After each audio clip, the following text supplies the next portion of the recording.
समाचार सारांश, संगरमल research digest का विमोचन और आधुनिक युग में मूल्यों की प्रासंगिकता। जम्मू। हाल ही में आयोजित एक विशेष बौद्धिक कार्यक्रम में संगरमल रिसर्च डाइजेस्ट का गरिमामय विमोचन संपन्न हुआ। इस अवसर पर वक्ताओं ने महात्मा गांधी के यंग इंडिया के उन कालजयी लेखों को उद्धृत किया, जिनमें उन्होंने एक ऐसे भारत के निर्माण का संकल्प लिया था जहां सभी के लिए समानता सुनिश्चित हो। आज यही विचार हमारे राष्ट्र के लिए मार्गदर्शक सिद्धांत के रूप में कार्य कर रहे हैं। कार्यक्रम के दौरान तेजी से बदलती तकनीक के दौर में सांस्कृतिक संतुलन पर विशेष चर्चा की गई। यह रेखांकित किया गया कि आज के एआई और मशीन लर्निंग के युग में विकसित भारत के लक्ष्य को प्राप्त करने के लिए पारंपरिक, सांस्कृतिक और आध्यात्मिक मूल्यों का संरक्षण अत्यंत आवश्यक है। वक्ताओं ने जोर देकर कहा कि केवल किताबी ज्ञान राष्ट्र निर्माण के लिए पर्याप्त नहीं है, बल्कि देश को सशक्त बनाने के लिए हमें नए नैतिक मूल्यों को आत्मसात करना होगा। इस संदर्भ में प्रधानमंत्री द्वारा शुरू की गई नई शिक्षा नीति को एक बड़े अवसर के रूप में देखा गया, जो शिक्षा को केवल डिग्री तक सीमित न रखकर उसे जागरूकता और क्षमताओं को निखारने का सशक्त माध्यम बनाती है। संगरमल रिसर्च डाइजेस्ट रिलीज हो रहा है। आपकी जोरदार तालियां ऑनरेबल लेफ्टिनेंट गवर्नर, उनके कर कमलों से ही ये संभव हो रहा है। बहुत बहुत धन्यवाद। बात शुरू करने के पहले मैं आप सबको लोहड़ी की हार्दिक बधाई और शुभकामनाएं देना चाहता हूं। इस पवित्र अवसर पर मैं हिंदू एजुकेशन सोसाइटी कश्मीर और प्रोफेसर बीएल जुत्सी साहब और सभी पदाधिकारियों को संगरमल पत्रिका के स्पेशल एडिशन के लिए भी बहुत बहुत बधाई दूंगा। मित्रों, सनातन संस्कृति हमारी आध्यात्मिक संपदा और भविष्य के नए मार्ग सदैव से प्रशस्त करती रही है। ये बात मैं कहना चाहूंगा, यह संपदा जिसमें सत्य, अहिंसा, करुणा, सहिष्णुता और कर्तव्य का अनमोल खजाना निहित है, वह समय, स्थान और परिस्थितियों से परे संपूर्ण मानवता को नई राह दिखाती रही है और उन्हें संतुलित जीवन जीने की कला भी सिखाती रही है। और इसीलिए हमारे संतों ने ऋग्वेद में कहा, देवानाम भद्रा सुमत जूयताम, अर्थात विद्वानों की सुबुद्धि सबका कल्याण करने वाली होती है। हिंदू एजुकेशन सोसाइटी और उसके पदाधिकारी, मुझे लगता है कि उन्हीं मूल्यों को ध्यान में रखते हुए शिक्षा, संस्कृति और सामाजिक जिम्मेदारियों के प्रति जनमानस को, समाज को जागरूक कर रहे हैं और वैश्विक समाज में हो रहे तेजी से परिवर्तन को स्वीकार करते हुए इन मूल्यों की रक्षा कैसे की जाए ताकि नई पीढ़ी और आने वाली पीढ़ी को आत्मविश्वास और नैतिक बल प्रदान किया जा सके, इस दृष्टि से भी सराहनीय काम कर रहे हैं। जैसा बताया गया, 10 सितंबर 1931 नहीं बताया नहीं गया, 10 सितंबर 1931 के यंग इंडिया के एडिशन में, अभी टुल्लू साहब ने कहा कि गांधी जी के नाम से है ये कॉलेज बना है, तो यंग इंडिया के एडिशन में महात्मा गांधी जी ने लिखा था कि मैं ऐसे भारत के लिए कोशिश करूंगा जिसमें गरीब से गरीब लोग भी ये महसूस करेंगे कि ये उनका देश है और जिसके निर्माण में उनकी आवाज का भी महत्व होगा। आगे वो कहते हैं कि मैं ऐसे भारत के लिए कोशिश करूंगा जिसमें ऊंचे और नीचे वर्गों का भेद नहीं होगा और जिसमें विविध संप्रदायों में पूरा मेलजोल रहेगा।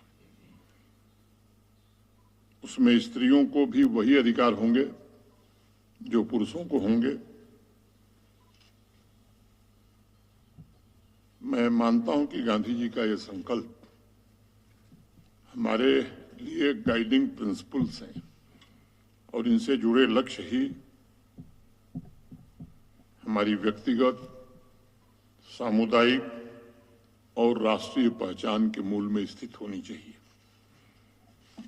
गांधी जी के सपने भारत की सनातन संस्कृति से भी जुड़े हुए थे और गांधी जी कहते थे कि भारत अपने मूल स्वरूप में कर्म भूमि है, भोग भूमि नहीं है और भारत ने आत्मशुद्धि के लिए स्वेच्छापूर्वक जैसा प्रयत्न किया है उसका उदाहरण दुनिया में कहीं दूसरा देखने को नहीं मिलता है। और इसलिए मैं हमेशा ये बात जोर देकर के कहता हूं कि तेजी से बढ़ रहे तकनीकी सेक्टर और वैश्वीकरण के इस युग में उन शाश्वत नींवों को मजबूत करना ही होगा जो हमारे समुदाय को आकार और राष्ट्र के समग्र विकास को गति प्रदान करते हैं। और मेरा तो स्पष्ट मत है कि सांस्कृतिक आध्यात्मिक संपदा और उससे जुड़े मूल्यों को संरक्षित करना और अपनाना ये केवल अतीत को श्रद्धांजलि नहीं है बल्कि एक समृद्ध भविष्य का खाका तैयार करने का एक बड़ा अभियान है। और मेरा आग्रह होगा कि अधिक से अधिक प्रबुद्ध जन इस यात्रा में इस सोसाइटी को अपना अधिक से अधिक सहयोग दें। भारत की 6000 वर्ष पुरानी आध्यात्मिक विरासत जीवन के आंतरिक आयामों को समेटती है जिसमें हमारे दर्शन, धर्म, ध्यान और भौतिक जगत से परे अर्थ की खोज भी शामिल रही है। 6000 वर्ष पहले से ही आध्यात्मिक एवं सांस्कृतिक विरासत दोनों ने मिलकर एक संपूर्ण नॉलेज सिस्टम तैयार किया था जिसमें फिजिक्स, मेडिसिन के साथ साथ शास्त्रों की प्राचीन बुद्धिमत्ता, योग, अभ्यास, प्रार्थना, आयुर्वेद, अनुष्ठान जैसी परंपराएं तथा भाषा, त्योहार, संगीत, नृत्य, वास्तुकला और लोक कथाएं भी शामिल थी जो पीढ़ी दर पीढ़ी हस्तांतरित होती रही हैं तथा जिन्होंने समाज की आत्मा और शरीर दोनों का निर्माण किया है। इसलिए ये बात मैं अक्सर जोर देकर के कहता हूं या जोर देता हूं कि विरासत के संरक्षण का अर्थ केवल अतीत से चिपके रहना नहीं है बल्कि विरासत को भविष्य के लिए अनुकूलित करना मैं समझता हूं ये सबसे आवश्यक है। हमें ये संकल्प लेना होगा कि डिजिटल इंफ्रास्ट्रक्चर निर्मित करते हुए अपने पूर्वजों द्वारा रखी गई नींव को हम कभी न भूलें। कई बार ये सवाल उठता है कि साहब आर्टिफिशियल इंटेलिजेंस, मशीन लर्निंग और भी जिनका जिक्र भी डुल्लू साहब ने किया के जमाने में राष्ट्र के लिए ये विरासत आवश्यक क्यों है। मैं उनसे जरूर ये कहना चाहता हूं कि साइंस और संस्कार का समन्वय ही किसी भी राष्ट्र का समग्र विकास सुनिश्चित कर सकता है। भारत जैसे देश में जहां अनेक जातियां, धर्म और भाषाएं सहअस्तित्व में हैं, वहां आध्यात्मिक एवं सांस्कृतिक विरासत यही लोगों को एकजुट करने वाला सूत्र बताती है और बनाती है और विकास के लिए आवश्यक सामूहिक शक्ति का आधार भी तय करती है। मैं मानता हूं कि आध्यात्मिक एवं सांस्कृतिक विरासत युवाओं में मॉरल फाउंडेशन मजबूत करने में सबसे ज्यादा योगदान देती है और तब हम ऐसे नागरिक तैयार करने में सफल हो सकते हैं जो केवल स्किल्ड नहीं होंगे बल्कि सिद्धांतवादी भी होंगे।